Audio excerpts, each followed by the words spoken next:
Alors le barème de demande, c'est une façon de représenter la demande pour un individu quelconque, un agent économique. L'homo economicus, on peut l'appeler Gilbert, peu importe. Alors l'idée est assez simple.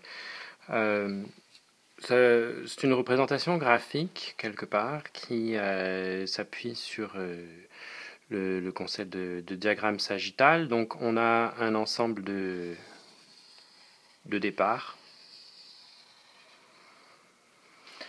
et un ensemble d'arrivées.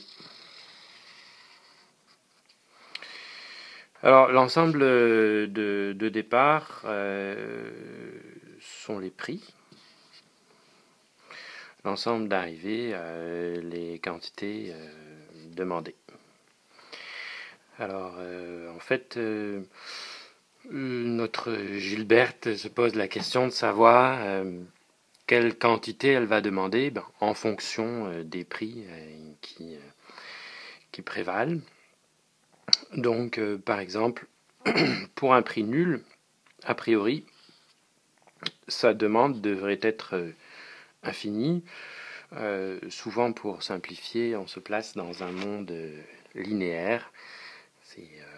C'est assez simpliste, mais ça gêne pas le raisonnement. Au contraire, ça le rend plus facile. Et donc, on pourrait considérer que pour un prix nul, au lieu d'avoir une quantité demandée infinie, il y aurait le maximum dont l'agent a besoin. Donc ici, ce serait par exemple 10 unités. Alors ça peut être des bières, des crèmes glacées, peu importe.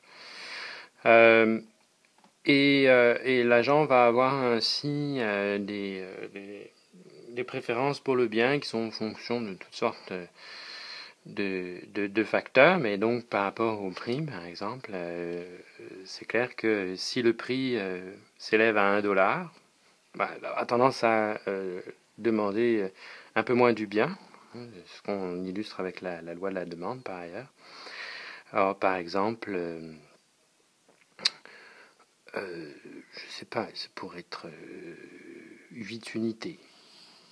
Donc si c'est plus cher, elle va en demander moins en vertu de la loi de la demande, en l'occurrence, donc 8 unités. Et puis on peut continuer comme ça assez longtemps. Donc par exemple, pour 2 $, c'est sûr qu'elle va en demander encore moins.